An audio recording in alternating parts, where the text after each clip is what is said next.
इस साल फोटो नहीं आया।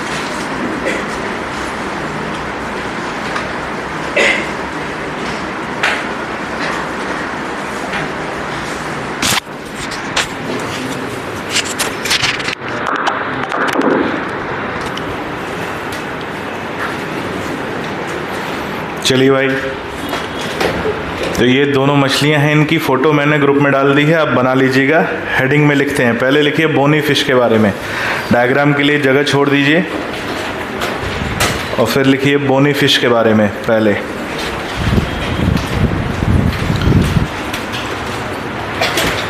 डायग्राम के लिए जगह छोड़ दीजिए, लिखिए, हेडिंग डालिए बोनी फिश या अस्थिल मछली। बोनी फिश या अस्थिल मछली, सबसे पहला पॉइंट, ये स्वच्छ जल एवं खारे जल दोनों में पाई जाती हैं। ये स्वच्छ जल एवं खारे जल दोनों में पाई जाती हैं। ये स्वच्छ जल एवं खारे जल दोनों में पाई जाती हैं। अगला पॉइंट, इनका शरीर नौकाकार होता है। इनका शरीर नौकाकार होता है। इनका शरीर नौकाकार होता है। अगला पॉइंट स्टार लगा के लिखना, इनका मुख द्वार शरीर के एक छोर पर स्थित होता है। इनका मुख द्वार शरीर के छोर पर स्थित होता है। शरीर के छोर पर स्थित होता है, ब्रैकेट में लिखना टर्मिनल माउथ। इनका मुख द्वार शरीर के छोर पर स्थित होता है, ब्रैकेट में लिखेंगे टर्मिनल माउथ। क्या लिखेंगे? Terminal mouth. अगला पॉइंट, मुख द्वार के पीछे अस्थि का बना हुआ कवच पाया जाता है। मुख द्वार के पीछे अस्थि का बना हुआ कवच पाया जाता है। मुख द्वार के पीछे अस्थि का बना हुआ कवच पाया जाता है, जिसे ऑपरकुलम कहते हैं। कवच पाया जाता है जिसे ऑपरकुलम कहते हैं। अस्थि का बना हुआ कवच पाया जाता है जिसे ऑपरकुलम कहते हैं। जिसे ऑपरकुलम कहते हैं। अगला पॉइंट, ऑपरकुलम के नीचे गलफड़े उपस्थित होते हैं। ऑपरकुलम के नीचे गलफड़े उपस्थित होते हैं। ऑपरकुलम के नीचे गलफड़े उपस्थित होते हैं। क्या उपस्थित होते हैं? गलफड़े उपस्थित होते हैं। इनकी संख्या 4 जोड़े पाई जाती है। तो गलफड़ों की संख्या कितनी है? 4 जोड़े। इनकी संख्या 4 जोड़े पाई जाती है, 4 दाईं तरफ, 4 बाईं तरफ। इनकी संख्या 4 जोड़े पाई जाती है। अगला पॉइंट, इनकी शारीरिक सतह पर शल्क उपस्थित होते हैं। इनकी शारीरिक सतह पर शल्क उपस्थित होते हैं। इनकी शारीरिक सतह पर शल्क उपस्थित होते हैं, जिन्हें साइक्लॉइड या टिनॉइड शल्क कहा जाता है। जिन्हें साइक्लॉइड या टिनॉइड शल्क कहा जाता है। जिन्हें साइक्लॉइड या टिनॉइड शल्क कहा जाता है। साइक्लॉइड या टिनॉइड शल्क कहा जाता है। अगला पॉइंट, इनमें एकल तथा जोड़े में पंख पाए जाते हैं। इनमें एकल तथा जोड़े में पंख पाए जाते हैं। एकल तथा जोड़े में पंख पाए जाते हैं। लिखो pectoral fin, pectoral fin, pectoral fin तथा पेल्विक फिन, पेक्टोरल फिन तथा पेल्विक फिन, पेक्टोरल फिन तथा पेल्विक फिन जोड़े में होते हैं। पेक्टोरल फिन तथा पेल्विक फिन जोड़े में होते हैं, comma dorsal fin, ventral fin, comma करके लिखो डॉर्सल फिन, वेंट्रल फिन एवं कॉर्डल फिन एकल पाए जाते हैं। डॉर्सल, वेंट्रल एवं कॉर्डल फिन एकल पाए जाते हैं, एवं कॉर्डल फिन एकल पाए जाते हैं, एवं कॉर्डल फिन एकल पाए जाते हैं, एवं कॉर्डल फिन एकल पाए जाते हैं। अगला पॉइंट, इनकी पूंछ में नोटोकॉर्ड उपस्थित नहीं होता। इनकी पूंछ में नोटोकॉर्ड उपस्थित नहीं होता।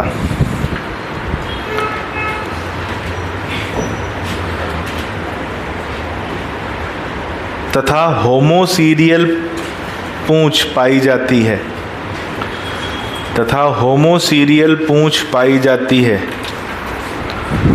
तथा होमोसीरियल पूंछ पाई जाती है। होमोसीरियल पूंछ का मतलब जिसकी ऊपर और नीचे दोनों तरफ लंबाई क्या हो, बराबर हो। होमोसीरियल पूंछ पाई जाती है।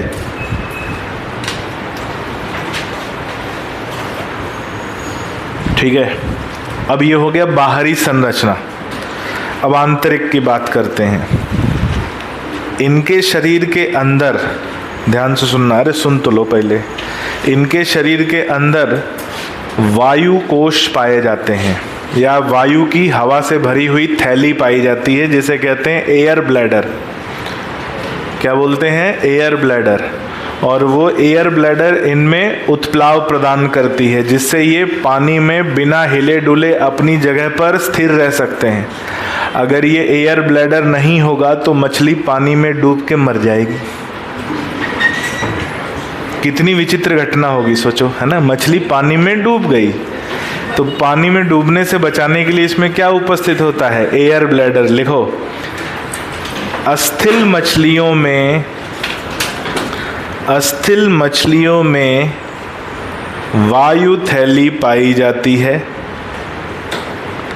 अस्थिल मछलियों में वायु थैली पाई जाती है, जो अस्थिल मछलियों में वायु थैली पाई जाती है, जो इन्हें उत्प्लाव प्रदान करती है, जो इन्हें उत्प्लाव प्रदान करती है, जो इन्हें उत्प्लाव, उत्प्लाव समझते हो ना, बायंसी, फिजिक्स में पढ़ा है ना, बायंसी फोर्स।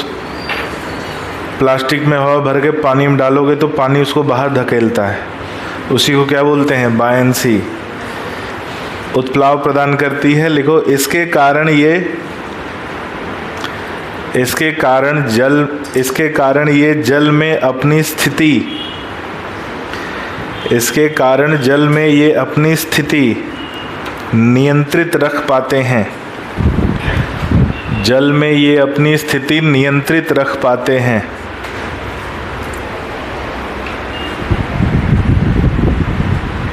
अपनी स्थिति नियंत्रित रख पाते हैं।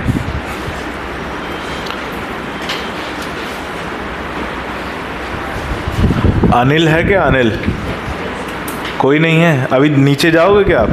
जाना, बोलना एक।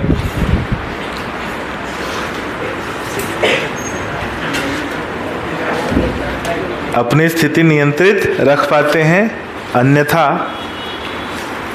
अन्यथा मछली जल में डूब जाएगी। अन्यथा मछली जल में डूब जाएगी। मछली जल की रानी नहीं है, मछली जल में डूब जाएगी, है ना। अन्यथा मछली जल में, देखो डूबना अलग बात होता है, मरेगी नहीं। हम लोग डूबेंगे तो मर जाएंगे, मछली डूबेगी तो मरेगी नहीं। क्यों? सांस ले सकती है वहां। देखो डूबने का मतलब नीचे जाना, हम डूबने से मर जाते हैं, मछली नहीं मरेगी, डूबेगी लेकिन मरेगी नहीं। हम लोग कैसे डूबने से मर जाते हैं? डूबने से मरते हैं कि सांस न ले पाने से मरते हैं? सांस न ले पाने से मरते हैं, डूबने से थोड़ी मरते हैं, है ना? तो मछली पानी में डूब जाएगी।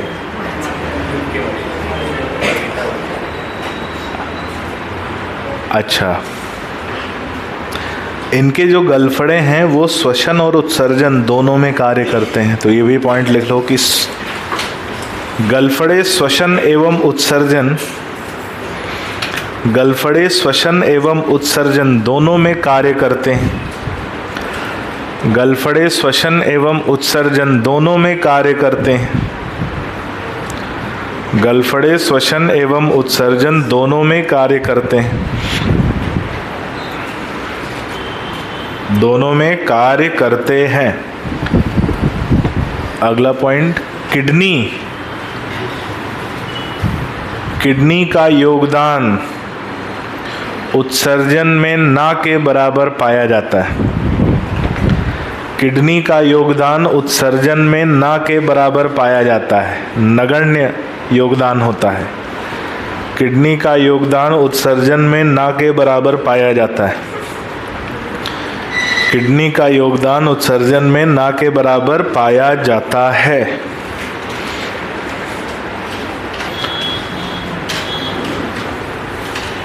ना के बराबर पाया जाता है। अगला पॉइंट, इनमें बंद परिसंचरण पाया जाता है। इनमें बंद परिसंचरण पाया जाता है एवं इनमें बंद परिसंचरण पाया जाता है एवं दो कक्षों वाला हृदय, एवं दो कक्षों वाला हृदय, दो कक्षों वाला हृदय उपस्थित होता है। दो कक्षों वाला हृदय उपस्थित होता है जिसमें एक आलिंद और एक निलय।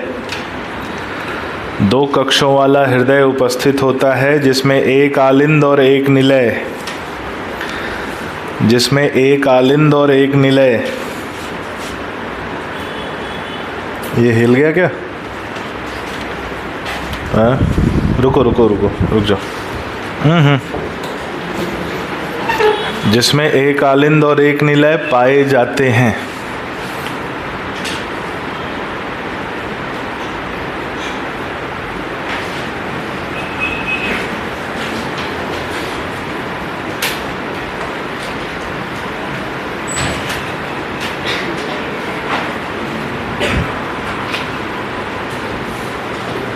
जिसमें एक आलिंद और एक निलय पाए जाते हैं।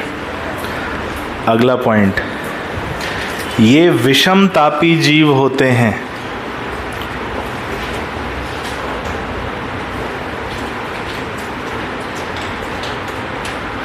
ये विषम तापी जीव होते हैं। विषम तापी मतलब कोल्ड ब्लडेड।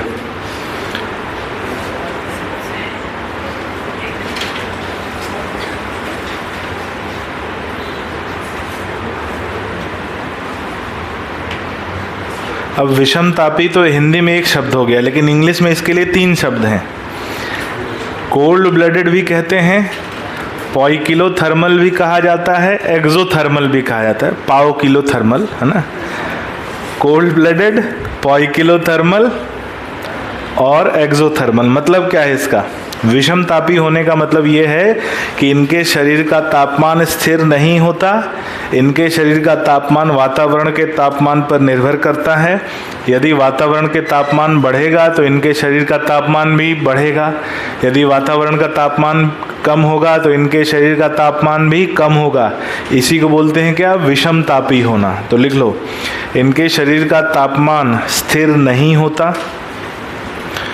इनके शरीर का तापमान स्थिर नहीं होता। इनके शरीर का तापमान स्थिर नहीं होता तथा इनके शरीर का तापमान स्थिर नहीं होता तथा वातावरण के तापमान के अनुसार प्रभावित होता है।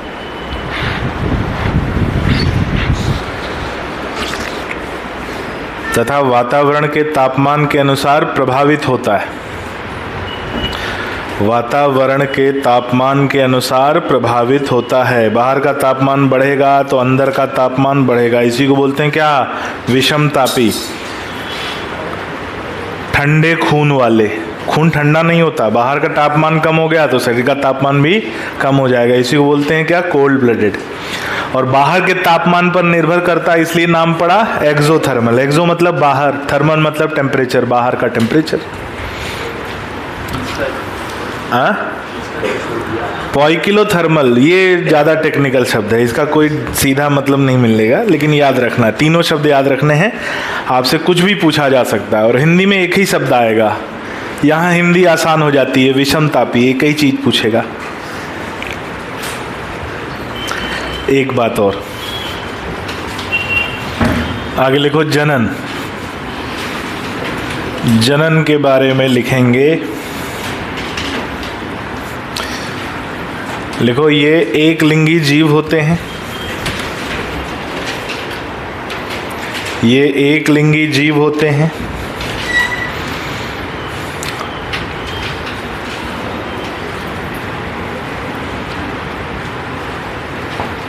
स्पॉनिंग याद है? स्पॉनिंग बताया था, साइक्लोस्टोम्स में बताया था। तो इनमें भी स्पॉनिंग पाई जाती है। लिख लो, इनमें भी स्पॉनिंग क्रिया पाई जाती है।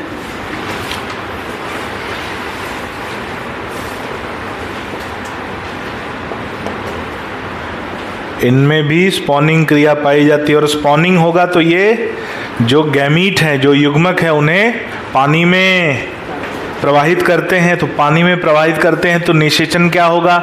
शरीर के बाहर। तो लिख लो, बाह्य निषेचन पाया जाता है। बाह्य निषेचन पाया जाता है। प्रत्यक्ष विकास पाया जाता है। लार्वा अवस्था नहीं होती। प्रत्यक्ष विकास पाया जाता है, लार्वा अवस्था नहीं पाई जाती। प्रत्यक्ष विकास पाया जाता है, लार्वा अवस्था नहीं पाई जाती। लार्वा अवस्था नहीं पाई जाती। हाँ, लेकिन एक बात है, जो शिशु मछलियां होती हैं उन्हें हैचलिंग्स या फ्राई कहा जाता है। क्या कहा जाता है? हैचलिंग्स या फ्राई। तो लिख लो, शिशु मछलियों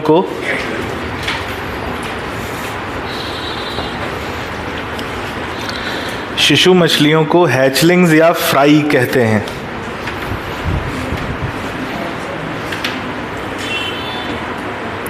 शिशु मछलियों को हैचलिंग्स या फ्राई कहते हैं।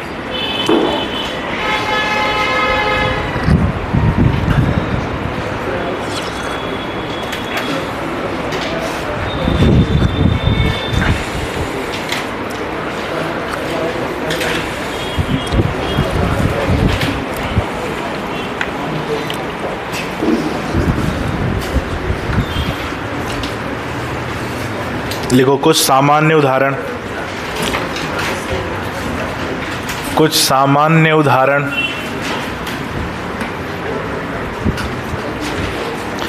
सामान्य उदाहरण में पहले समुद्री।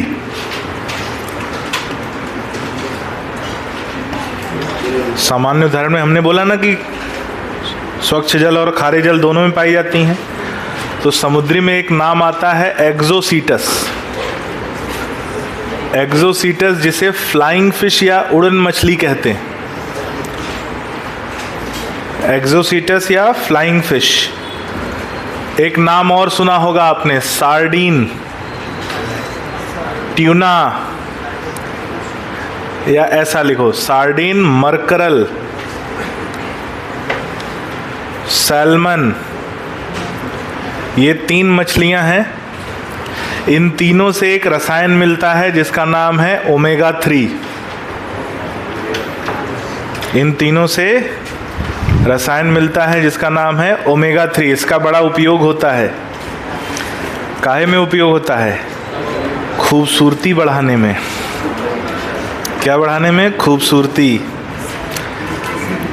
हाँ, ओमेगा 3 जिसको बोलते हैं ना fish oil, cod liver oil से मिलता है, तो इन्हीं से ऑयल मिलता है और उसमें होता है ओमेगा 3।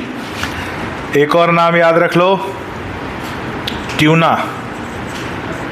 इसका खाने में बड़ा उपयोग होता है, ट्यूना।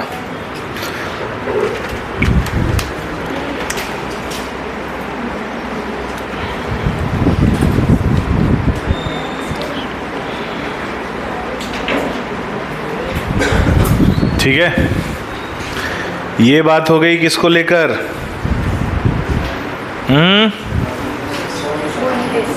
बोनी फिश को लेकर। ये बात हो गई किसको लेकर? बोनी फिश को लेकर।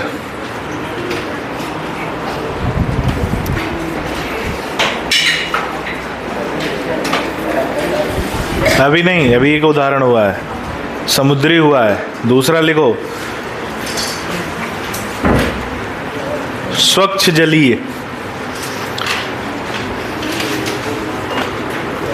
दूसरी है स्वच्छ जलीय। नाम सुना होगा रोहू,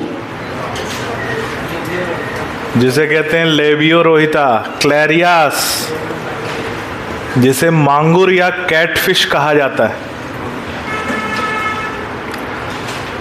ठीक है,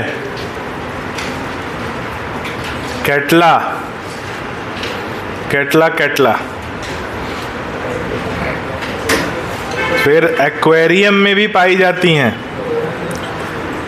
एक्वेरियम में पाई जाने वाली दो बड़ी फेमस हैं, एक जिसका नाम है टेरोफिलम, टेरोफिलम जिसे एंजल फिश कहा जाता है, एंजल फिश। और दूसरी है बेटा, जिसे फाइटिंग फिश कहते हैं, फाइटिंग फिश। दो नाम याद रख लेना, एक्वेरियम में पाई जाती।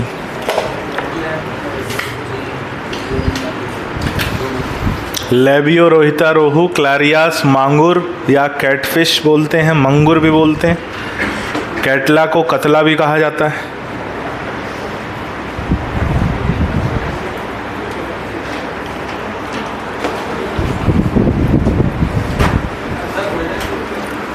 नहीं है बेटा सिलेबस में।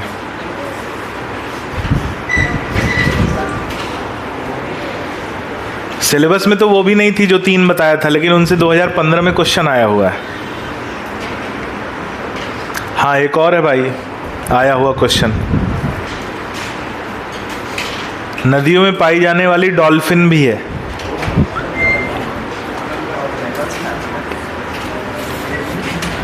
एक नाम अलग से लिख लेना, डेल्फिनस गैंगेटिका। डेल्फिनस गैंगेटिका 2015 में पूछा गया है। डेल्फिनस गैंगेटिका लिखो, गंगा नदी में पाई जाने वाली डॉल्फिन, जिसे भारत का राष्ट्रीय जलीय पशु कहा जाता है। लिख लो, गंगा नदी में पाई जाने वाली डॉल्फिन, जिसे भारत का राष्ट्रीय जलीय पशु।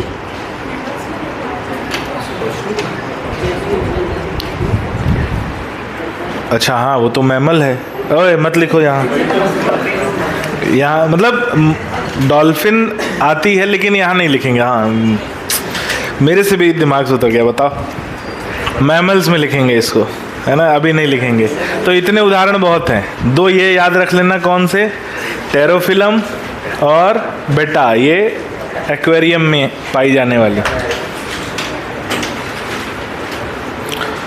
मांगुर को भारतीय कैटफिश कहा जाता है, इंडियन कैटफिश, लोकल है। हाँ नहीं, अभी मैं पढ़ाऊंगा, क्योंकि ऑर्गेनिज्म एंड पॉपुलेशन और बायोडाइवर्सिटी कंजर्वेशन में इस पे क्वेश्चन आएगा। चलो आगे बढ़ें, अगली हेडिंग डालो, उपास्थल मछली।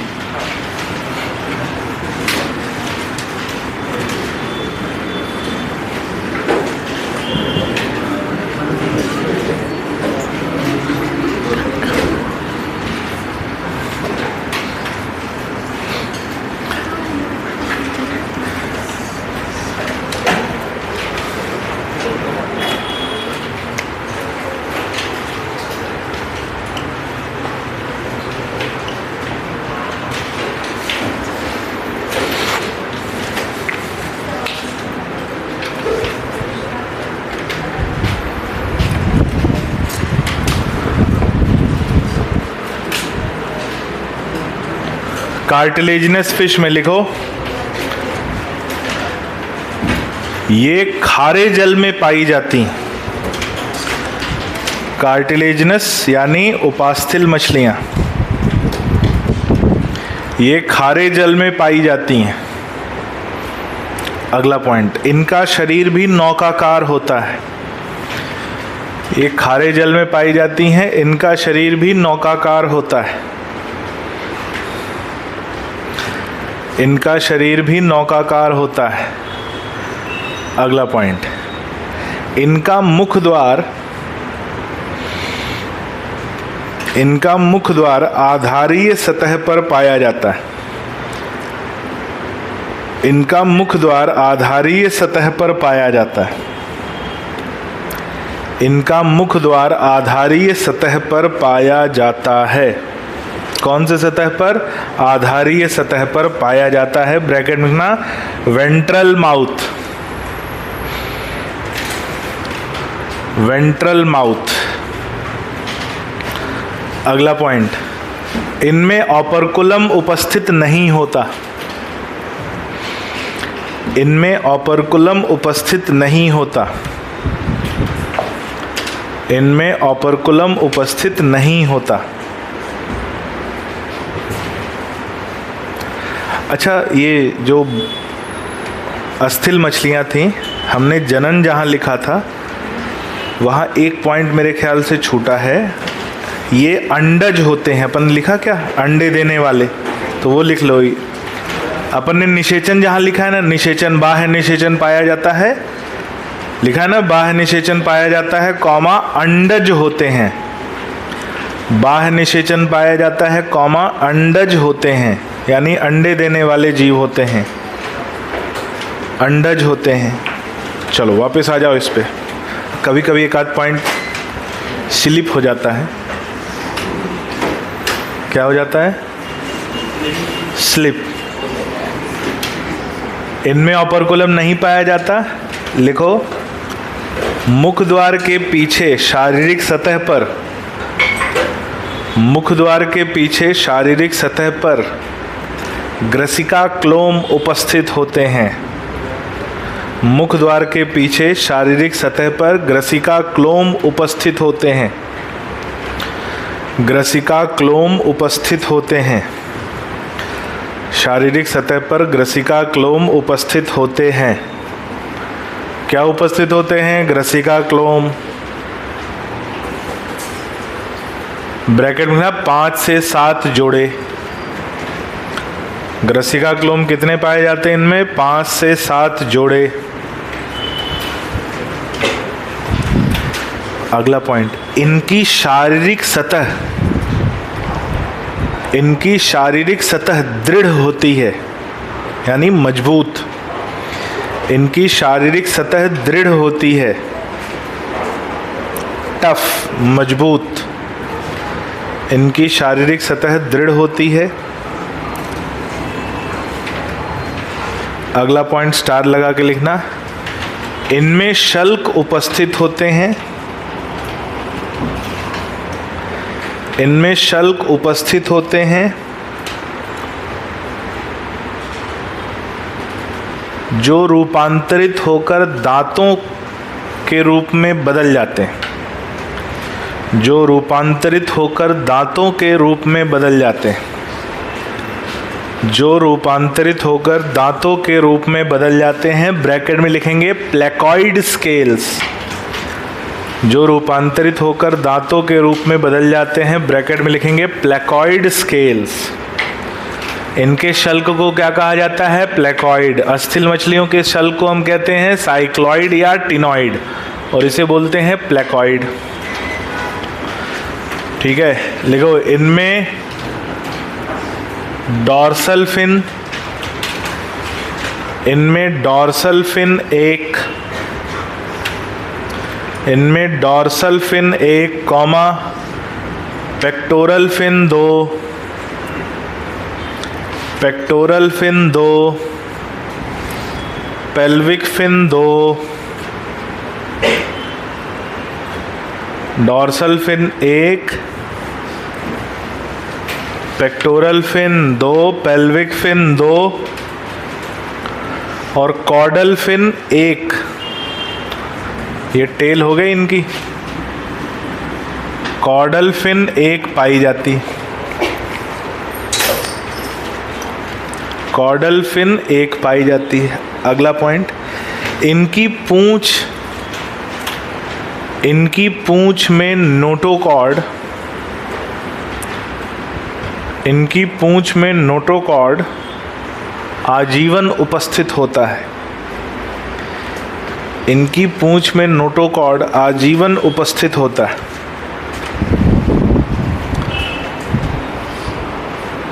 ठीक है, लिखो, पूंछ के दोनों छोर की लंबाई अलग अलग पाई जाती है। पूंछ के दोनों छोर की लंबाई अलग अलग पाई जाती है। पूंछ के दोनों छोर की लंबाई अलग अलग पाई जाती है। दोनों छोर की लंबाई अलग अलग पाई जाती है, जिसे हेट्रोसीरियल टेल, पूंछ के दोनों छोर की लंबाई अलग अलग पाई जाती है, जिसे हेट्रोसीरियल टेल कहते हैं, जिसे हेट्रोसीरियल टेल कहते हैं, जिसे हेट्रोसीरियल टेल कहते हैं। अगला पॉइंट, इनमें वायु थैली नहीं पाई जाती। इनमें वायु थैली नहीं पाई जाती। इनमें वायु थैली नहीं पाई जाती और डूबने से बचने के लिए, इनमें वायु थैली नहीं पाई जाती और डूबने से बचने के लिए,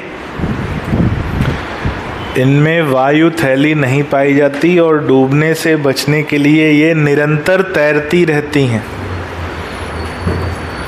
डूबने से बचने के लिए ये निरंतर तैरती रहती हैं। सोने के लिए या तो ये कम गहराई वाले पानी में आ जाती हैं, या तो सोते सोते भी तैरती हैं। जैसे गहरे समुद्र में है जहाँ, तो आँख बंद करके पूंछ हिलाती रहेंगी तो तैरती रहेंगी, है ना। मछली सोती है कि नहीं? कितने लोग ऐसा सोचते हैं कि मछली सोती है? कितने लोग सोचते हैं मछली नहीं सोती? बाकी लोग कुछ नहीं सोचते हैं। नहीं भाई, मछलियाँ सोती हैं, आँख खोल कर सोती हैं। कैसे सोती हैं? आँख खोल कर। और अगर जैसे है कि इन्हें लगातार तैरना पड़ेगा, तो अगर सोना है तो या तो ये कम गहराई वाले क्षेत्र में चली जाती हैं जहाँ कुछ आधार वगैरह मिल जाए, और या तो खुले समुद्र में है तो धीरे धीरे पूंछ हिलाते हिलाते भी सो जाती। जैसे तुम लोग कभी कभी ऐसा होता है ना कि क्लास में बैठे बैठे सो जाते हो, है ना। या कभी ऐसा होता है पिताजी सुबह उठा दें पढ़ने के लिए तुम लोगों को, हाँ, 2-3 बजे या 1 बजे। कभी तुम लोगों को कभी पिताजी ने 2 बजे उठाया है पढ़ने के लिए? 1 बजे उठाया है, 2 बजे सुला देते हैं। तो अच्छा, ये नहीं, पिताजी लोगों की नैतिक जिम्मेदारी होती थी कि उनके जागते उनकी औलाद सोती हुई नहीं दिखनी चाहिए। उन लोगों पे बड़ा प्रेशर रहता है पिताजी लोगों पे, अरे मैं जाग रहा हूँ, ये नामुराद सो रहा है। फिर पिताजी, उठो, आज ही मैं उठाया गया हूँ। अभी मेरे मम्मी पापा आए हुए हैं। वैसे तो वो लोग खेती कराते हैं, मम्मी पिताजी फुल टाइम। उनको यहाँ अच्छा नहीं लगता, कहते हैं यहाँ घोंसले जैसा घर है तुम्हारा। हमने कहा बात तो ठीक है, खेती हमको थोड़ी थोड़ी आती है। तो हमने बोला कि अब यहाँ ऐसे ही घर होते हैं, फिर भी ठीक ठाक घर है मेरा। पिताजी बोलते इतने में तो हम भूसा रखते हैं।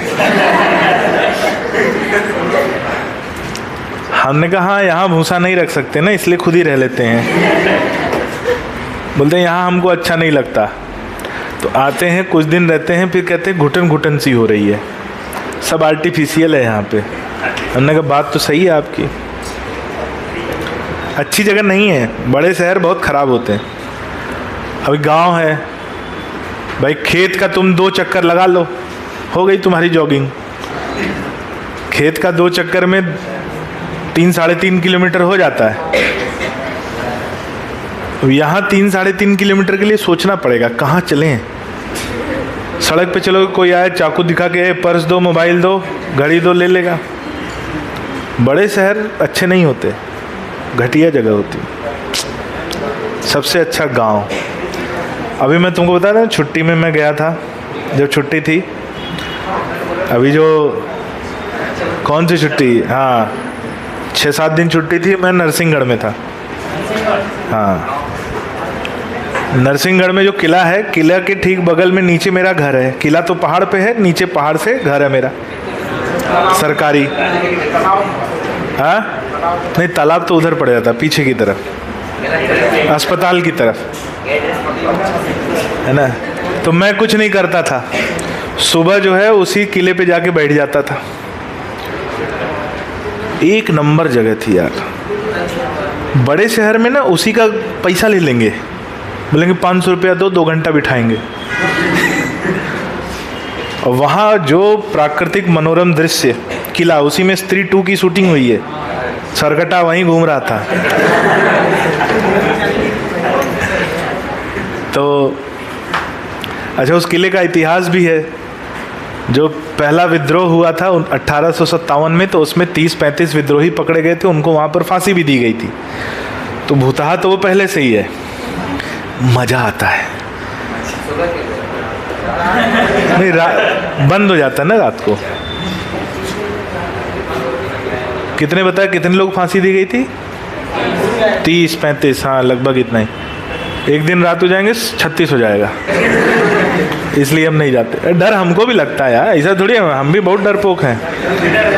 हम भूतही पिक्चर देखते हैं दोपहर में। एक दिन क्या हुआ, मैं उस समय कोटा में था, तो मेरा मन हुआ कि यार आज मैं, और अकेले था, फ्लैट था और फ्लैट पे अकेले, तो मैंने कहा आज मैं थोड़ा सा अपना मनोबल मजबूत करके रात को भूतहा पिक्चर देखूंगा। और उस समय मूवी आई थी कॉन्जरिंग 2। मैंने रात को अकेले भाई साहब कॉन्जरिंग 2 देखी, और पूरा होम थिएटर वेटर एकदम धड़। उसके बाद मैं लाइट बंद करने भी नहीं गया हूँ, और सारी लाइटें जलाकर, बाहर की भी लाइट जल रही, सब जल रही है, सब जला के सोया था। बेड से भी नहीं उतरा कि नीचे से हाथ निकल गया और पैर पकड़ लिया तो। नहीं, मैं डरपोक हूँ भाई। आदमी से तो लड़ भी लो, जिसकी क्षमताओं का पता ही ना हो उससे कैसे लड़ोगे, है ना। चलो आगे बढ़ते हैं। कहाँ पहुंचे? आखिरी पॉइंट बताइए। वायु थैली नहीं पाई जाती और डूबने से बचने के लिए ये निरंतर तैरती रहती हैं। अगला पॉइंट, ये भी विषमतापी होती हैं। ये भी विषमतापी होती हैं। अगला पॉइंट, इनके जबड़े ताकतवर होते हैं। इनके जबड़े ताकतवर होते हैं, जिसमें पीछे की तरफ मुड़े हुए दांत, जिसमें पीछे की तरफ मुड़े हुए दांत पाए जाते हैं। पीछे की तरफ मुड़े हुए दांत पाए जाते हैं। अगला पॉइंट, ये शिकारी प्रवृत्ति वाले जीव होते हैं। ये शिकारी प्रवृत्ति वाले जीव होते हैं। ये शिकारी प्रवृत्ति वाले जीव होते हैं।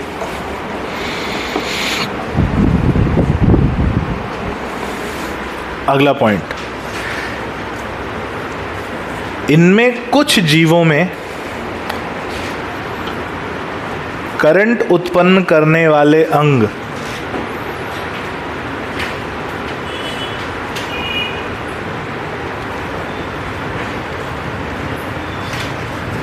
इनमें कुछ जीवों में करंट उत्पन्न करने वाले अंग पाए जाते हैं जैसे टॉर्पिडो।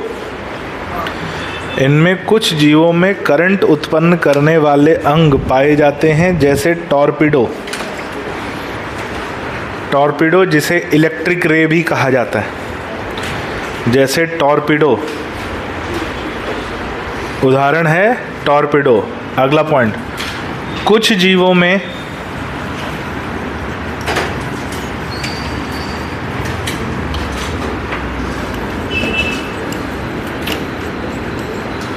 कुछ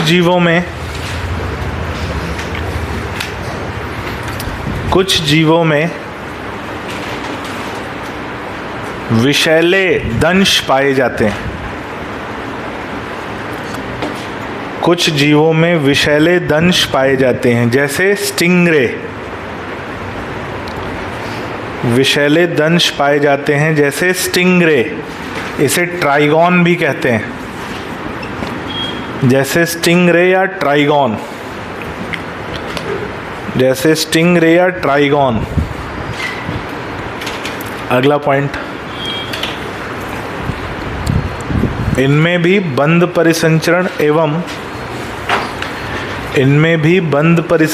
एवं दो कक्षों वाला हृदय, इनमें भी बंद परिसंचरण एवं दो कक्षों वाला हृदय पाया जाता है। बंद परिसंचरण एवं दो कक्षों वाला हृदय पाया जाता है। दो कक्षों वाला हृदय पाया जाता है। ये भी विषमतापी होते हैं। लिख लिया? अच्छा, आगे लिखो जनन। आगे लिखो जनन। एक लिंगी जीव होते हैं, एक लिंगी जीव होते हैं। लिखो नर जंतुओं में जननांग अंग के रूप या जननांग के रूप में, नर जंतुओं में जननांग के रूप में क्लैस्पर्स पाए जाते हैं। जननांग के रूप में क्लैस्पर्स पाए जाते हैं। अगला पॉइंट स्टार लगा के, इनमें आंतरिक निषेचन होता।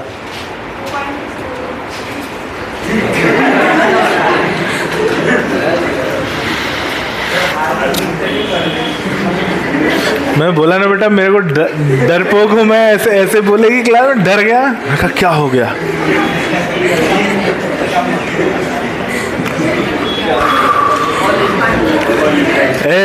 तुम लोग जो है ना ऐसे बीच में मत चिल्लाया करो, है ना, ऐसा हाथ ऊपर कर लो, मैं रिपीट कर दूंगा।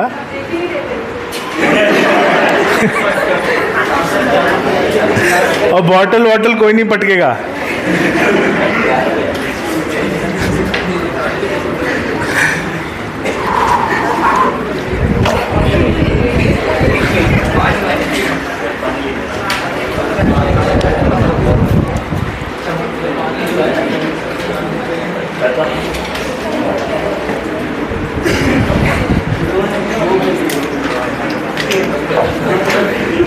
मैं भूल गया क्या, कहाँ, कौन सा पॉइंट छूट रहा था? हाँ, मुझे नहीं मालूम सेकंड पॉइंट कौन सा है, सब भूल गया। तू पढ़ के बता, आखिरी पॉइंट क्या लिखा है तूने? हाँ, नर जंतुओं में जननांग के रूप में क्लैस्पर पाए जाते हैं। नर जंतुओं में जननांग के रूप में क्लैस्पर पाए जाते हैं। भाई देखो, मैं बहुत छोटे कलेजे वाला व्यक्ति हूँ, ऐसे तुम लोग डराओगे ना, डर जाऊंगा। हाँ?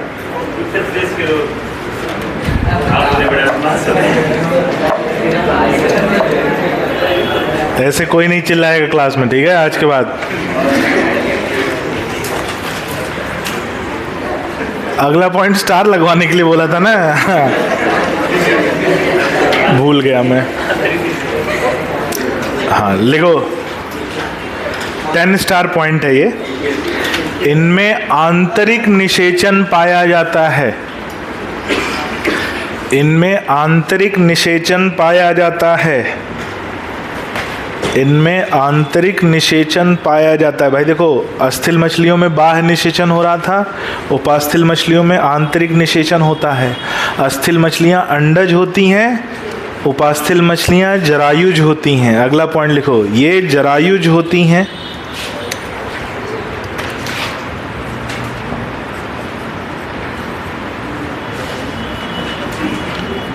ये जरायुज होती हैं जो शिशुओं को जन्म देती हैं। ये जरायुज होती हैं जो शिशुओं को जन्म देती हैं, जो शिशुओं को जन्म देती हैं। ब्रैकेट में लिखना अधिकांश, जो शिशुओं को जन्म देती हैं, ब्रैकेट में लिखना अधिकांश। अब मजे की बात समझो यहाँ पे कि सर जरायुज कैसे हो गई, वीवी पैरस कैसे हो गई, शिशुओं को कैसे जन्म दे रही मछलियाँ। तो उसका कारण ये है, ये अंडे देती हैं, लेकिन अंडे शरीर के अंदर ही विकसित होते हैं, बाहर नहीं आते। आंतरिक निषेचन से अंडों का निर्माण होता है, वो अंडे शरीर के अंदर ही विकसित होते हैं, और जब उसमें से अंडे में से बच्चे बाहर आते हैं तो वो बच्चे शरीर से बाहर निकलते हैं, इसलिए क्या हो जाती हैं, आई बात समझ में। तो टेक्निकली है तो ये ओवी पैरस ही, लेकिन जो अंडे हैं वो शरीर से बाहर नहीं आते, अंदर ही विकसित होते हैं और सीधे शिशु शरीर से बाहर आते हैं, इसलिए इन्हें कहा जाता है जरायुज या वीवी पैरस। और ब्रैकेट में लिखना अधिकांश। मैमल में ऐसा नहीं होता, मैमल में ऐसा नहीं होता, इनका थोड़ा सा टेक्निकल अलग है, पूरा प्रोसेस में टेक्निकलिटी अलग है। अगर एनसीईआरटी में तो सीधे वीवी पैरस लिखा है, इसलिए हम इस पर प्रश्न चिन्ह नहीं उठा रहे हैं, लेकिन इन्हें अगर वास्तव में परिभाषित किया जाए तो ये ओवो वीवी पैरस होते हैं। ओवो वीवी पैरस कि अंडे तो देते हैं, लेकिन अंडे शरीर के अंदर ही विकसित होते हैं और शरीर से शिशु बाहर आते हैं, तो ओवो वीवी पैरस। लेकिन हम लोग इसे सीधे वीवी पैरस कहेंगे। अधिकांश। इनमें भी लार्वा अवस्था नहीं पाई जाती, लिखो, इनमें भी लार्वा अवस्था नहीं पाई जाती, इनमें भी लार्वा अवस्था नहीं पाई जाती, इनमें भी लार्वा अवस्था नहीं पाई जाती। लिखो सामान्य उदाहरण,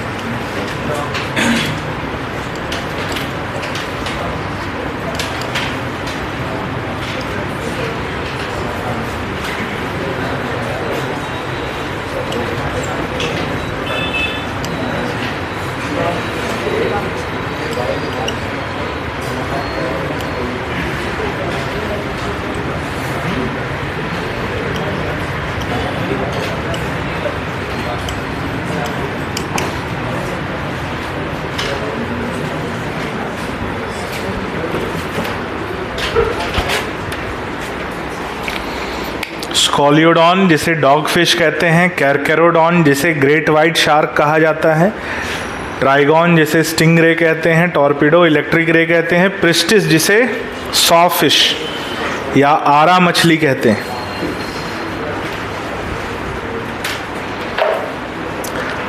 आरा मछली कहते हैं। अच्छा, अस्थिल मछलियों में एक और उदाहरण लिख लो तो, अस्थिल मछलियों में एक और उदाहरण लिख लो। अस्थिल कहाँ गई, पिछले पेज पे। अस्थिल मछलियों में एक और उदाहरण लिख लो, समुद्री में लिखना, समुद्री, समुद्री है ना, अस्थिल मछलियों में लिखवाया था ना समुद्री, हाँ वहाँ एक उदाहरण लिख लो, हिप्पोकैम्पस, हिप्पोकैम्पस जिसे समुद्री घोड़ा, सी हॉर्स, समुद्री घोड़ा कहा जाता है। हिप्पोकैम्पस अस्थिल मछलियों में, समुद्री मछलियों का उदाहरण हिप्पोकैम्पस, समुद्री घोड़ा। ऐसी कोई मछली देखी है आपने टीवी वगैरह में? बनाई नहीं, असर कहाँ से हो गया?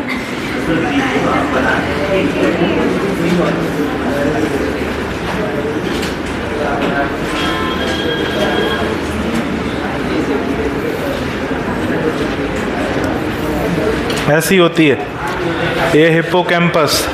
अस्थिल मछली का उदाहरण है समुद्री घोड़ा, घोड़ा, तबड़क तबड़क। चलो,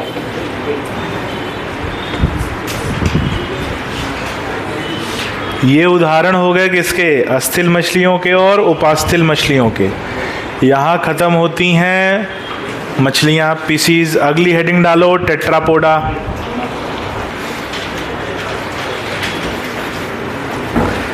अगली हेडिंग डालेंगे टेट्रापोडा।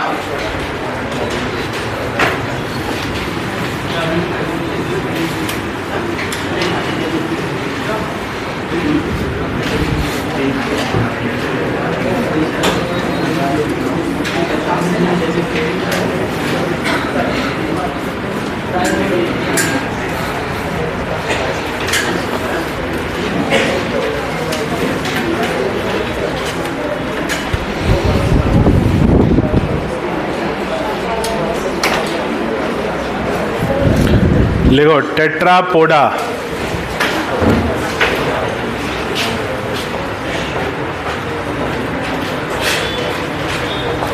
देखो, इस समूह के जीवों में दो जोड़ी भुजाएं,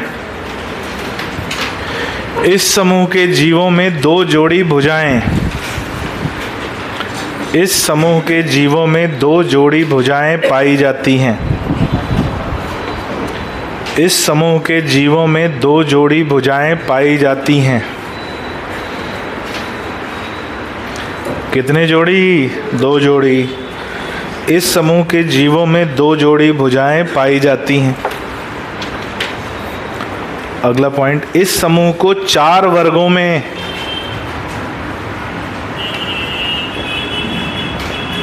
बांटा गया है।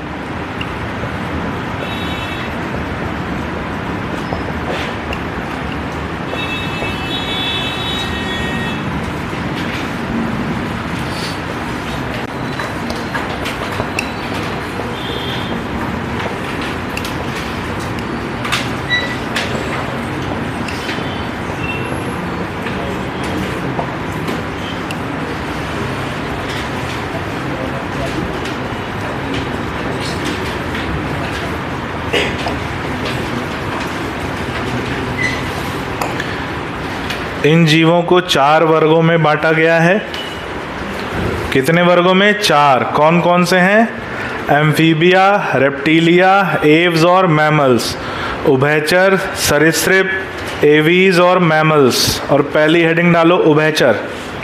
आज बस अपने को यही ख़त्म करना है, चारों को।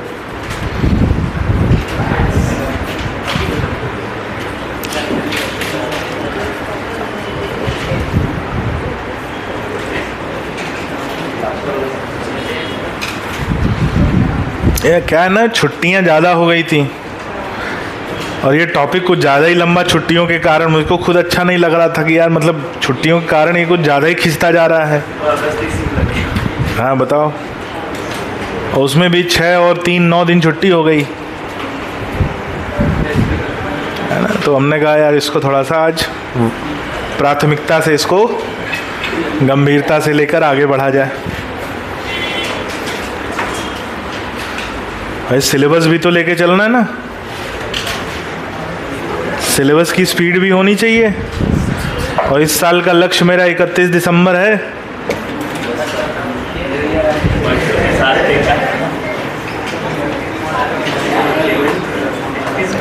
कब का टारगेट है? न्यू ईयर शाम को।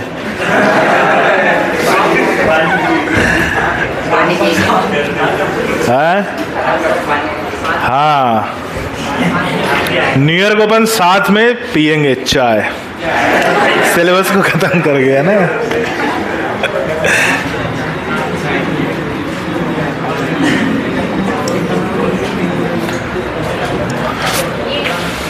अभी कितना टॉपिक बचा है? पूरे ही बचे हैं।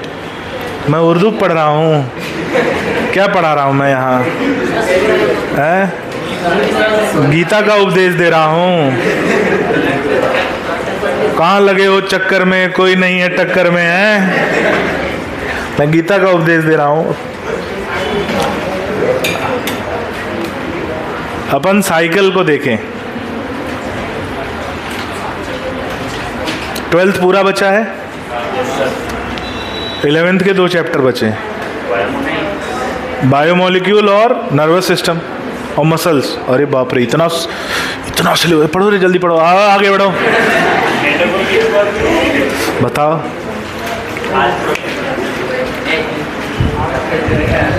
क्या मतलब, बहुत सिलेबस है यार, बहुत टेंशन है।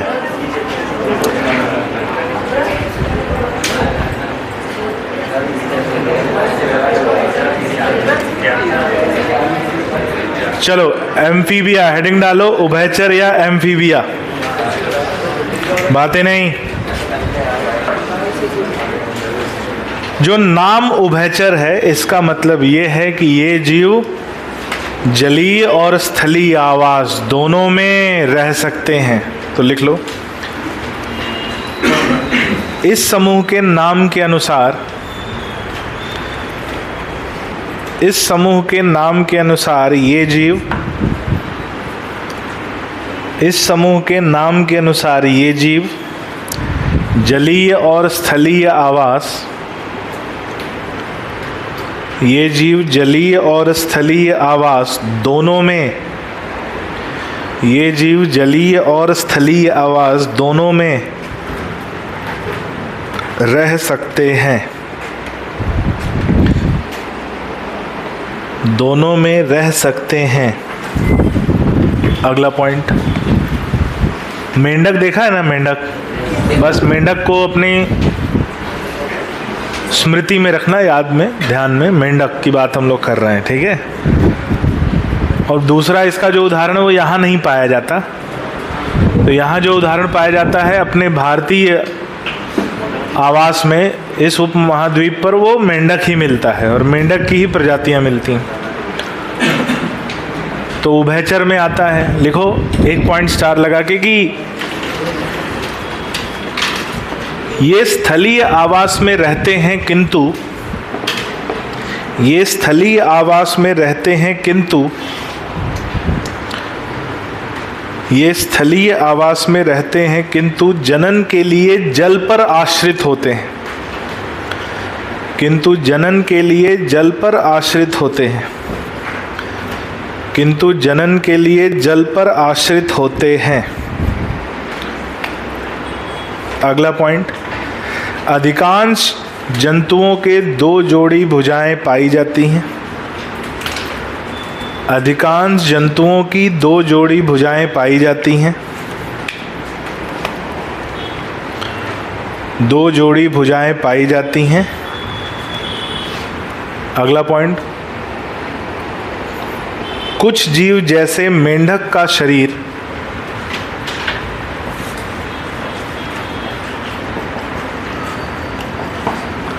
कुछ जीव जैसे मेंढक का शरीर, कुछ जीव जैसे मेंढक का शरीर 2 भाग में बटा होता है, कुछ जीव जैसे मेंढक का शरीर 2 भाग में बटा होता है। 2 भाग कौन से? हेड और ट्रंक, 2 भाग में बटा होता है। अगला पॉइंट, अन्य जीव जैसे सैलेमेंडर,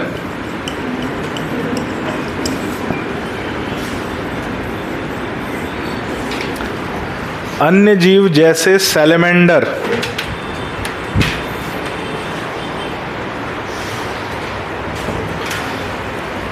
अन्य जीव जैसे सैलेमेंडर का शरीर 3 भाग में,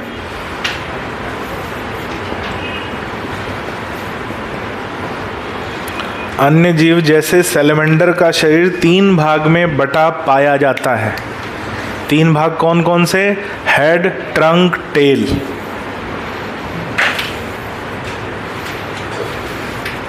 हेड, ट्रंक, टेल। तो यानी इसमें पूंछ नहीं होती, यहाँ पूंछ उपस्थित है, तो लिख लो अगला पॉइंट, कुछ जीवों में पूंछ अनुपस्थित होती है, कुछ जीवों में पूंछ अनुपस्थित होती है।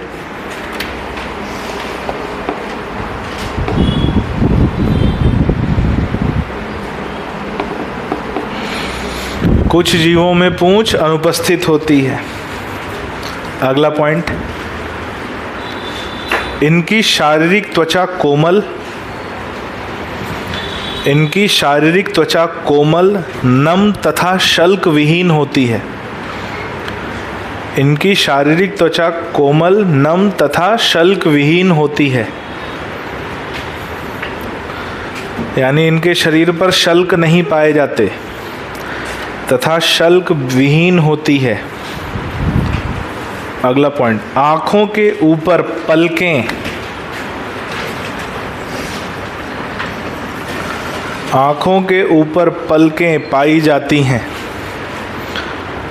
आँखों के ऊपर पलकें पाई जाती हैं। अगला पॉइंट, इनमें बाहरी कान अनुपस्थित होता है। बाहरी कान मतलब ये वाला भाग, देख रहे हो ना ये।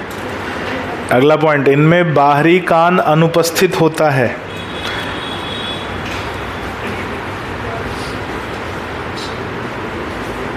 कॉमा, शारीरिक सतह पर एक परत पाई जाती है जिसे टिम्पैनम कहते हैं।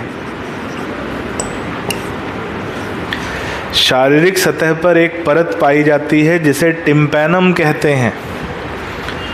शारीरिक सतह पर एक परत पाई जाती है जिसे टिम्पैनम कहते हैं, जो कान के पर्दे के समान, जिसे टिम्पैनम कहते हैं जो कान के पर्दे के समान,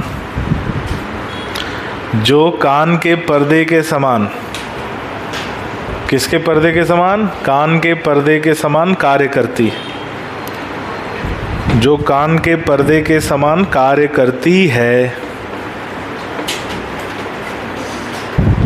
क्या नाम है उसका? टिम्पैनम, जो कान के पर्दे के समान कार्य करती है।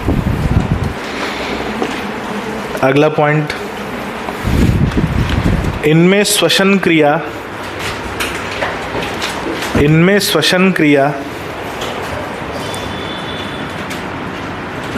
गलफड़ों,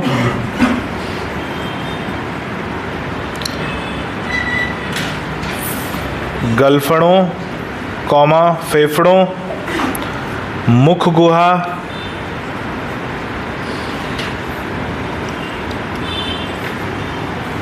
गलफड़ों, फेफड़ों, मुख गुहा तथा नम त्वचा द्वारा, मुख गुहा तथा नम त्वचा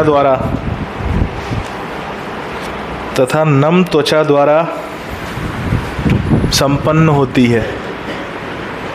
नम त्वचा द्वारा संपन्न होती है। अगला पॉइंट,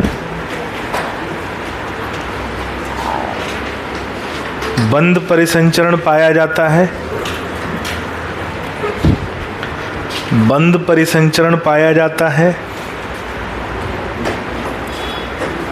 तथा 3 कक्षों वाला हृदय, बंद परिसंचरण पाया जाता है तथा 3 कक्षों वाला हृदय, 3 कक्षों वाला हृदय उपस्थित होता है, जिसमें 2 आलिंद और 1 निलय। 3 कक्षों वाला हृदय उपस्थित होता है जिसमें 2 आलिंद और 1 निलय, जिसमें 2 आलिंद और 1 निलय पाए जाते हैं, जिसमें 2 आलिंद और 1 निलय पाए जाते हैं।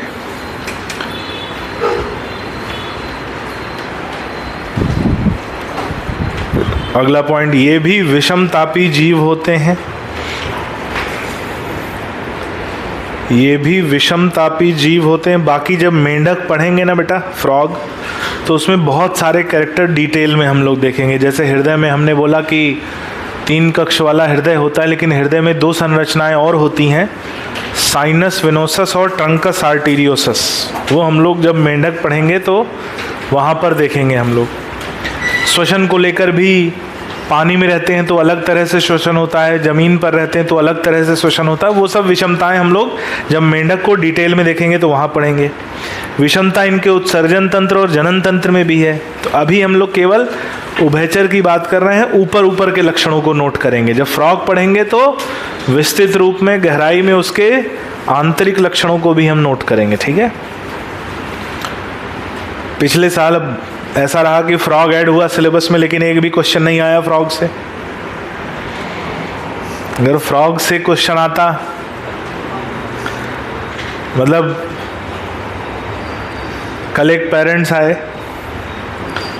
और बच्चे के कितने 592 नंबर। बच्चे ने सोचा यही था कि सर हमको मालूम था 567 पिछले साल का कट ऑफ गया था, 580 585 नंबर ले आएंगे, कॉलेज मिल जाएगा। 592 लाया, सिलेबस कम कर दिया एग्जाम ने, और जो टॉपिक नया था उससे क्वेश्चन नहीं दिया।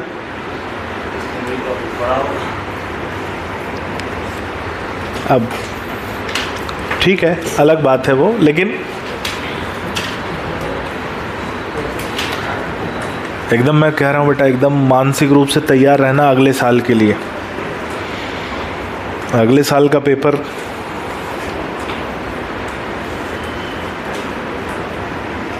नेक्स्ट लेवल होगा। क्या होगा? Next level. Paper ultra pro max है ना, सब होगा। चलो आगे बढ़ते हैं। तो आखिरी पॉइंट क्या लिखा? ये विषमतापी जीव होते हैं। आगे लिखो जनन। विषमतापी जीव होते हैं। एक मिनट, जनन से पहले एक पॉइंट हो, ध्यान से सुनना। इनमें पाचन तंत्र, उत्सर्जन तंत्र और जनन तंत्र, कौन कौन से? पाचन तंत्र, उत्सर्जन तंत्र और जनन तंत्र, तीनों एक कक्ष में खुलते हैं। उस कक्ष को बोलते हैं क्लोएकल चैम्बर, और उस कक्ष का एक द्वार होता है जिसे बोलते हैं क्लोएका। तो क्लोएकल चैम्बर और क्लोएका इनमें उपस्थित पाया जाता है जो तीन तंत्र का द्वार होता है। कौन कौन सा? पाचन तंत्र, उत्सर्जन तंत्र और जनन तंत्र। लिखो स्टार लगा के। इनमें पाचन तंत्र, उत्सर्जन तंत्र,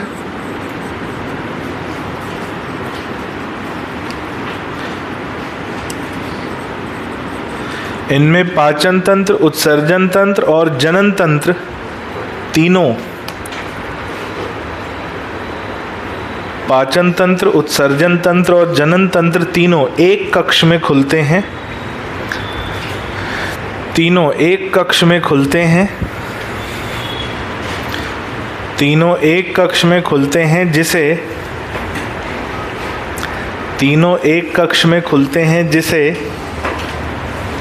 क्लोएकल चैम्बर कहा जाता है।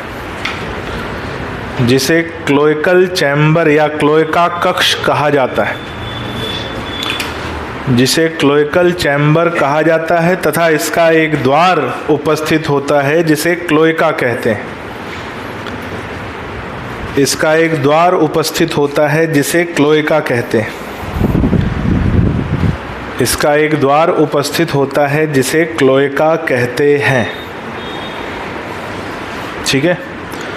तो ये तीनों तंत्र सीधे बाहर नहीं खुलते, एक ही छिद्र होता है क्लोएका, एक कक्ष होता है क्लोएकल चैम्बर जिसमें तीनों तंत्र खुलते हैं।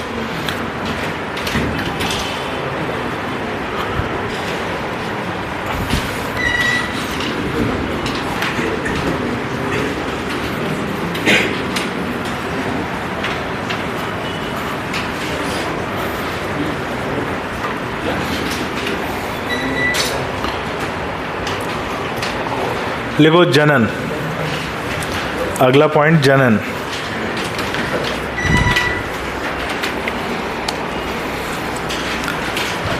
इनमें केवल लैंगिक जनन पाया जाता है। इनमें केवल लैंगिक जनन पाया जाता है। इनमें केवल लैंगिक जनन पाया जाता है। अगला पॉइंट, ये एक लिंगी जीव होते हैं। ये एक लिंगी जीव होते हैं। अगला पॉइंट, जनन के लिए जल पर आश्रित होते हैं।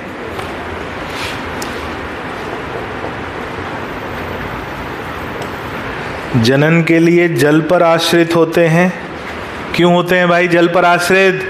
क्योंकि स्पॉनिंग क्रिया पाई जाती है। लिख लो, जनन के लिए जल पर आश्रित होते हैं, स्पॉनिंग क्रिया पाई जाती है। स्पॉनिंग होगा तो जल में ही गैमीट रिलीज करेंगे, पानी में ही युग्मक को प्रवाहित करेंगे। बाह्य निषेचन होता है, तो लिख लो बाह्य निषेचन पाया जाता है। बाह्य निषेचन पाया जाता है। बाह्य निषेचन पाया जाता है। अप्रत्यक्ष विकास,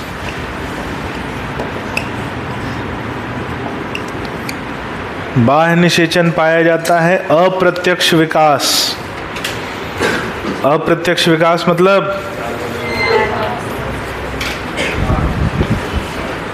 लार्वा अवस्था उपस्थित। कौन सा लार्वा? Tadpole larva.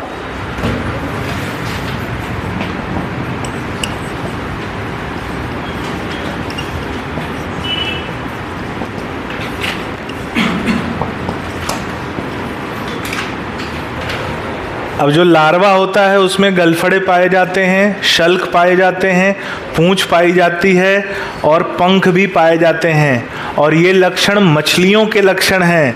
और लार्वा इस बात को प्रदर्शित करता है कि उभयचर की उत्पत्ति कहाँ से हुई है? मछलियों से। तो लिख लो, लार्वा में गलफड़े, शल्क, पूंछ और पंख। लार्वा में गलफड़े, शल्क, पूंछ और पंख इत्यादि पाए जाते हैं। पूंछ और पंख इत्यादि पाए जाते हैं। पूंछ और पंख इत्यादि पाए जाते हैं।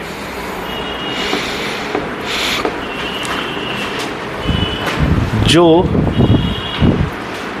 इस बात को सिद्ध करते हैं, जो इस बात को सिद्ध करते हैं, जो इस बात को सिद्ध करते हैं कि उभयचर की उत्पत्ति मछलियों से हुई है।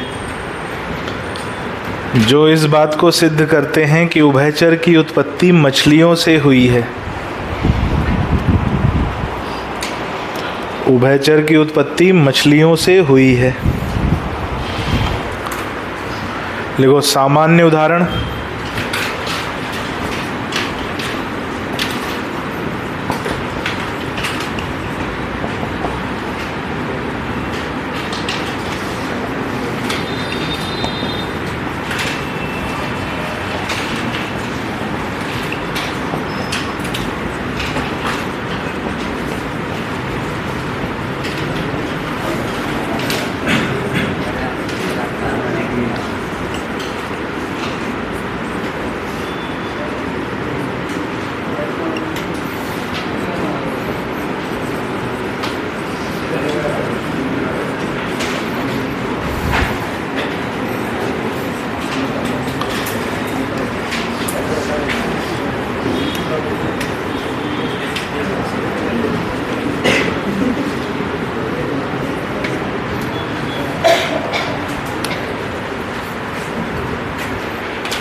सामान्य उदाहरण में Bufo toad.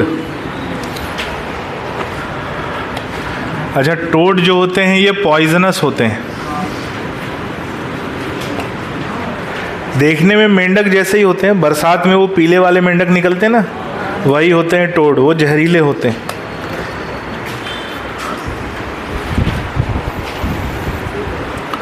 Bufo toad poisonous होते हैं। Frog, Rana tigrina, हाइला tree frog, salamander, Ichthyophis जिसमें भुजाएं नहीं होती इसलिए इसे लिम्बलेस एम्फीबिया कहते हैं, not reptile. Limbless amphibia, limbless amphibia. या इसे ब्लाइंड वॉर्म भी कहा जाता है, लिम्बलेस एम्फीबिया या blind worm, ichthyophis, limbless amphibia या ब्लाइंड वॉर्म।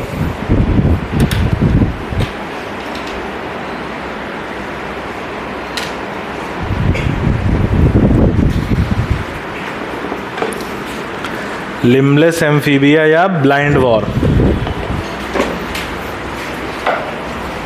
ठीक है। ये हो गया किसके बारे में, उभयचर एम्फीबिया। अगली हेडिंग डालो रेप्टाइल्स, सरीसृप।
रेप्टाइल्स जो नाम है या सरीसृप जो नाम है, ये पड़ा है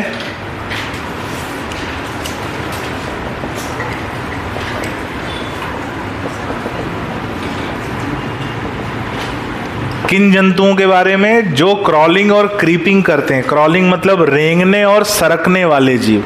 कौन से जीव, रेंगने और सरकने वाले जीव।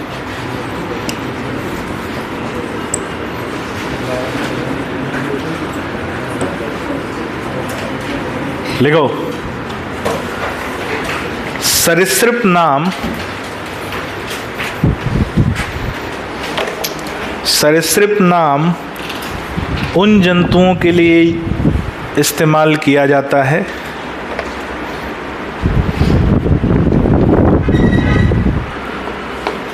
सरीसृप नाम उन जंतुओं के लिए इस्तेमाल किया जाता है जिन्हें प्रचलन के आधार पर रेंगने और सरकने वाले जीव, जिन्हें प्रचलन के आधार पर रेंगने और सरकने वाले जीव, जिन्हें प्रचलन के आधार पर रेंगने और सरकने वाले जीव कहा जाता है।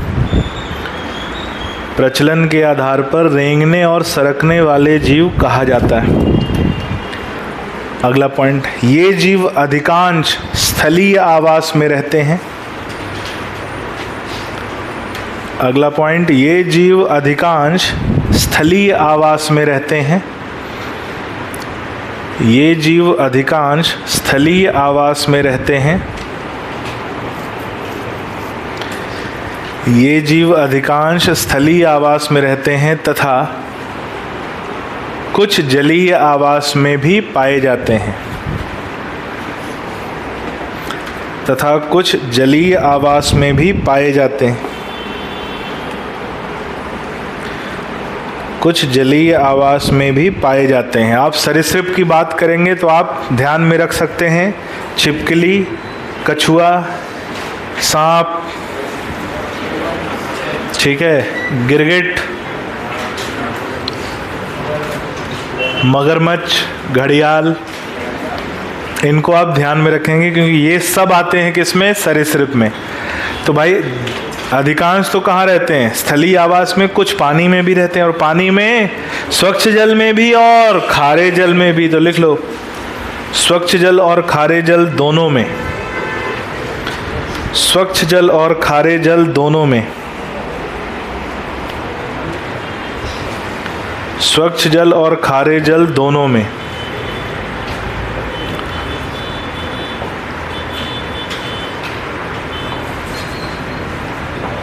लिखो, इनकी त्वचा शुष्क पाई जाती है।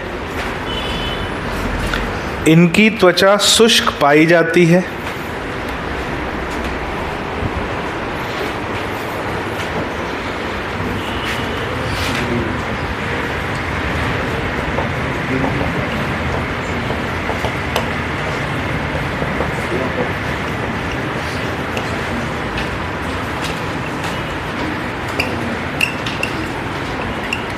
इनकी त्वचा शुष्क पाई जाती है, जिसमें कॉर्निफाइड स्किन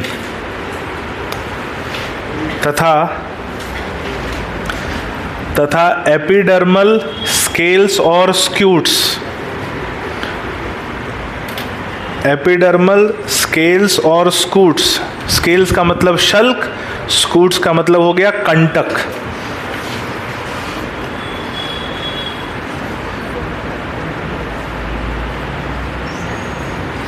जैसे आप देखो सांप की सतह पर शल्क पाए जाते हैं, लेकिन आप देखो मगरमच्छ को, तो मगरमच्छ की सतह पर कुछ कांटे जैसा उभरा हुआ भाग निकला होता है।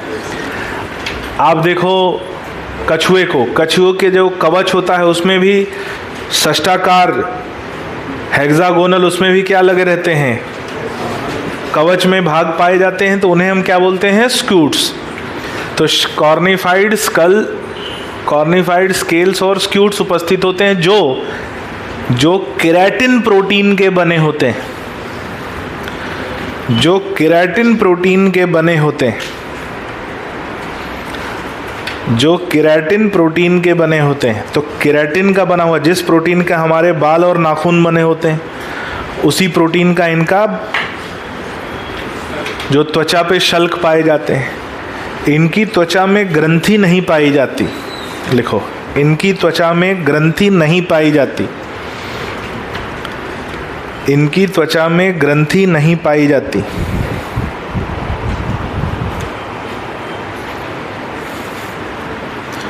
इनकी त्वचा में ग्रंथि नहीं पाई जाती। अगला पॉइंट, इनमें भी बाहरी कान उपस्थित नहीं होता। इनमें भी बाहरी कान उपस्थित नहीं होता। बाहरी कान उपस्थित नहीं होता। उभयचर के जैसा, ध्यान से सुनो, उभयचर के जैसा इनमें भी क्या पाया जाता है, टिम्पैनम, शारीरिक सतह पर जो कान के पर्दे की तरह काम करता है और कान को प्रदर्शित करता है। तो लिखो, इनकी शारीरिक सतह पर टिम्पैनम पाया जाता है। इनकी शारीरिक सतह पर टिम्पैनम पाया जाता है जो कान को प्रदर्शित करता है। इनकी शारीरिक सतह पर टिम्पैनम पाया जाता है जो कान को प्रदर्शित करता है। जो कान को प्रदर्शित करता है। अगला पॉइंट, इनमें 2 जोड़ी भुजाएं पाई जाती हैं। इनमें 2 जोड़ी भुजाएं पाई जाती हैं।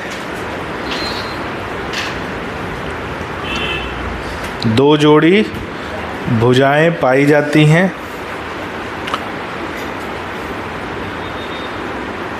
भुजाओं में शल्क, पंजे तथा नख यानी नाखून। भुजाओं में शल्क, पंजे तथा नाखून पाए जा सकते हैं। भुजाओं में शल्क, पंजे तथा नाखून पाए जा सकते हैं।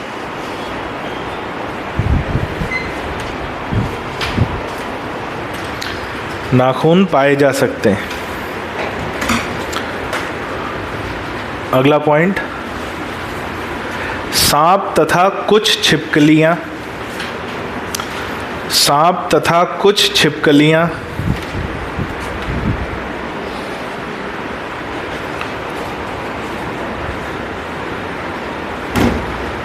समय समय पर पुरानी त्वचा का त्याग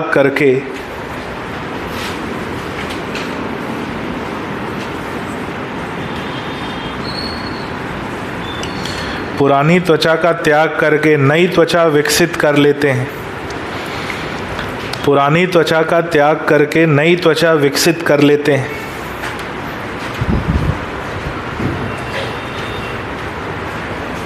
जिसे मोल्टिंग ऑफ स्किन कास्ट, जिसे मोल्टिंग ऑफ स्किन कास्ट कहते हैं। नई त्वचा, केचुली छोड़ते ना सांप, केचुली को त्याग करते हैं तो क्या केचुली क्या होती है? Skin cast. और ऐसा आर्थ्रोपोडा में भी पढ़ा था, पुराने कंकाल को त्याग करके नए कंकाल विकसित कर लेते हैं, जिसको हम मोल्टिंग कहते हैं। तो यहाँ भी उसे क्या कहते हैं? मोल्टिंग। अगला पॉइंट, इनमें अच्छा सॉरी, श्वसन की बात करें। श्वसन कैसे होगा भाई? फेफड़ों द्वारा। लिख लो, इनमें श्वसन फेफड़ों द्वारा होता है। इनमें श्वसन फेफड़ों द्वारा होता है। इनमें श्वसन फेफड़ों द्वारा होता है। अगला पॉइंट, इनमें बंद परिसंचरण पाया जाता है।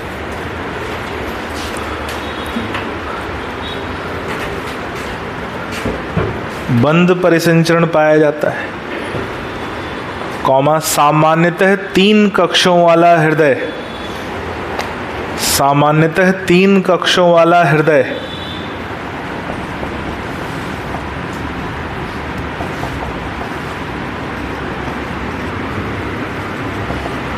सामान्यतः 3 कक्षों वाला हृदय उपस्थित होता है, जिसमें 2 आलिंद और 1 निलय।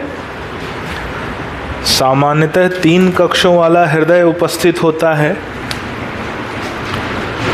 3 कक्षों वाला हृदय उपस्थित होता है, जिसमें 2 आलिंद और 1 निलय।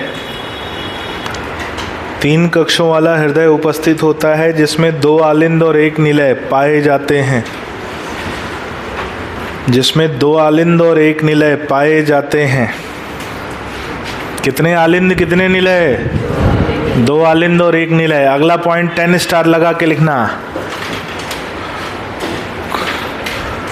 क्रोकोडाइल, क्रोकोडाइल के वर्ग के जीवों में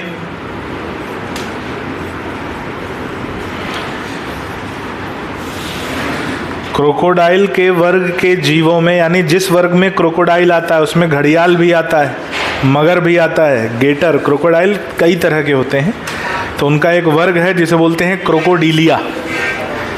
तो इसीलिए हमने बोला क्रोकोडाइल के वर्ग के जीवों में 4 कक्षों वाला हृदय पाया जाता है। क्रोकोडाइल के वर्ग के जीवों में 4 कक्षों वाला हृदय पाया जाता है। क्रोकोडाइल के वर्ग के जीवों में 4 कक्षों वाला हृदय पाया जाता है। 4 कक्षों वाला हृदय पाया जाता है।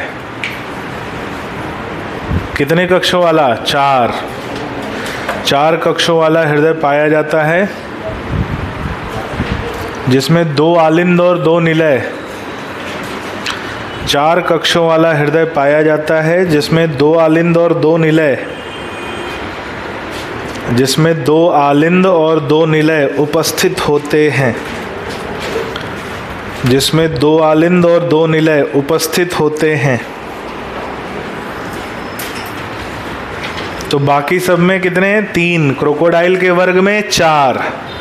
अगला पॉइंट, ये भी विषमतापी जीव होते हैं। ये भी विषमतापी जीव होते हैं।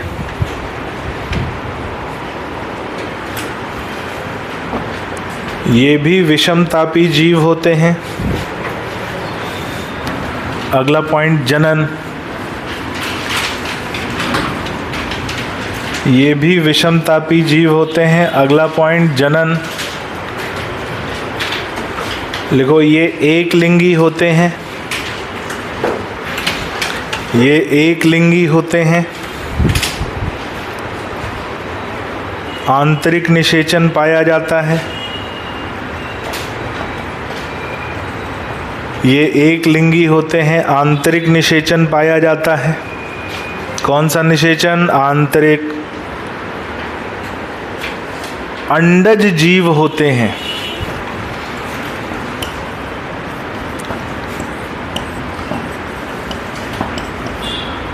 अंडज जीव होते हैं, ध्यान से सुनना। लिखो, इनके अंडों पर कैल्शियम कार्बोनेट का आवरण पाया जाता है। इनके अंडों पर कैल्शियम कार्बोनेट का आवरण पाया जाता है।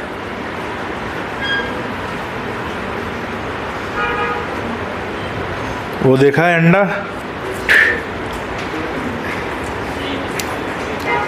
अंडा कभी तोड़ा है? तो मुर्गी का अंडा कभी ऐसे लो तोड़ो तो जो कवच होता है वो किसका बना होता है? Calcium carbonate. और ऐसे अंडों को क्या बोलते हैं? क्लिडोइक एग। लिख लो, ऐसे अंडों को क्लिडोइक एग कहते हैं। ऐसे अंडों को क्लिडोइक एग कहते हैं। कौन है भाई फोन नहीं मान रहा? कौन नहीं मान रहा है भाई? हैं किसको समय देकर आए भाई? हैं मिलाया जा रहा है फोन। बोल दो सर हैं, अभी बाद में बात कर लेंगे, है ना।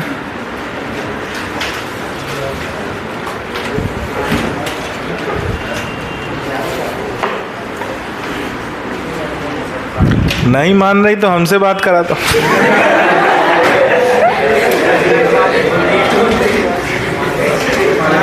मान गई, चलो ठीक।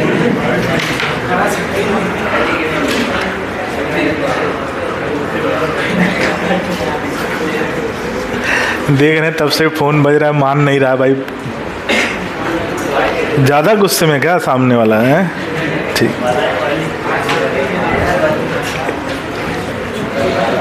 एक बार की बात है, ऐसे ही जैसे नहीं टेस्ट वेस्ट होता है तो फोन रखवा लिए थे, तो एक का फोन आ रहा है उस पे, और नाम से जानते हो क्या है? Dot dot dot sweet pen dot dot dot.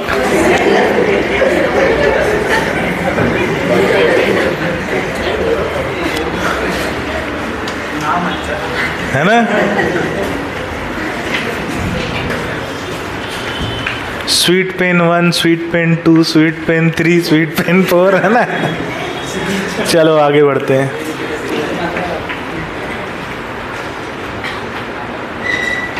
कहाँ पहुंचे? हाँ, ऐसे अंडों को क्लिडोइक एग कहते हैं। अब ध्यान से सुनो, क्रमिक विकास में ना इन कवच, ये जो कवच का जो विकास है, क्रमिक विकास में इसका बहुत महत्वपूर्ण योगदान है। जलीय आवास से निकलकर स्थलीय आवास में स्वतंत्र रूप से जीवित बचे रहने पर ये अंडों का, ये जो कवच है ना, इन अंडों का सबसे बड़ा योगदान है। इसी की वजह से जंतु पानी से निकलकर स्वतंत्र रूप से स्थलीय आवास में रह पाए। तो लिख लो कि स्वतंत्र रूप से स्थलीय आवास में रहने के लिए, स्वतंत्र रूप से स्थलीय आवास में रहने के लिए इस कवच का महत्वपूर्ण योगदान है। स्वतंत्र रूप से स्थलीय आवास में रहने के लिए इस कवच का महत्वपूर्ण योगदान है। इस कवच का महत्वपूर्ण योगदान है।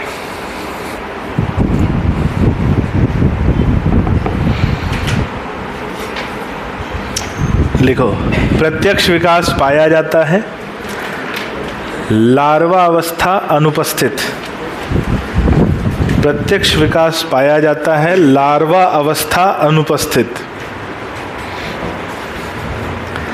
प्रत्यक्ष विकास पाया जाता है, लार्वा अवस्था अनुपस्थित।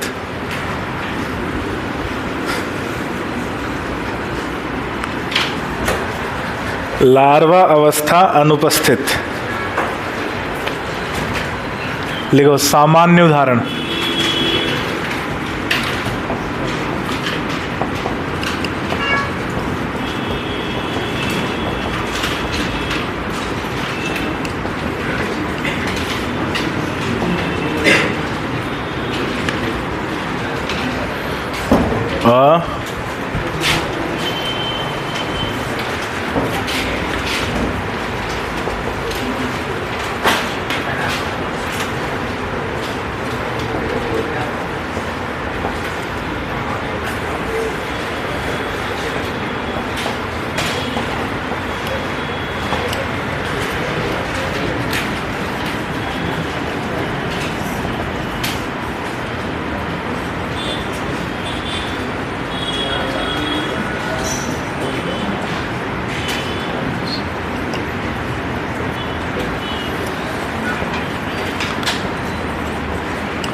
वॉल लिजर्ड जिसे कहते हैं हेमिडक्टाइलस, टेस्टुडो जिसे कहते हैं टॉर्टॉइज, चिलियन जिसे कहते हैं टर्टल। टॉर्टॉइज और टर्टल में क्या अंतर है? टॉर्टॉइज स्थलीय होते हैं और टर्टल जलीय होते हैं। जो कछुआ ज़मीन पर चले वो टॉर्टॉइज है, जो पानी में रहे वो टर्टल है। तो टॉर्टॉइज क्या होते हैं? स्थलीय, और टर्टल होते हैं जलीय। कैमलियन जिसे ट्री लिजर्ड, पेड़ों पे रहने वाली छिपकली। कोबरा, नाजा नाजा। क्रोकोडाइल को क्रोकोडिलस, घड़ियाल को ग्रेवियालिस, एलिगेटर को एलिगेटर, कैलोटस को गार्डन लिजर्ड, करैत सांप होता ना, करैत, कॉमन क्रैड बोलते हैं उसे, बेंगारस कहा जाता है। वाइपेरा जिसे वाइपर स्नेक कहते हैं। ये कुछ सामान्य उदाहरण हैं, लिखना है और याद करना है। और मिलते हैं ब्रेक के बाद।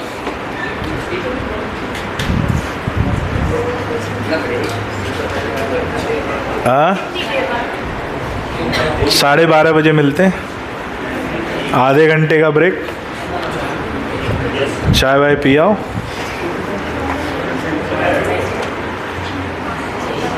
हाँ।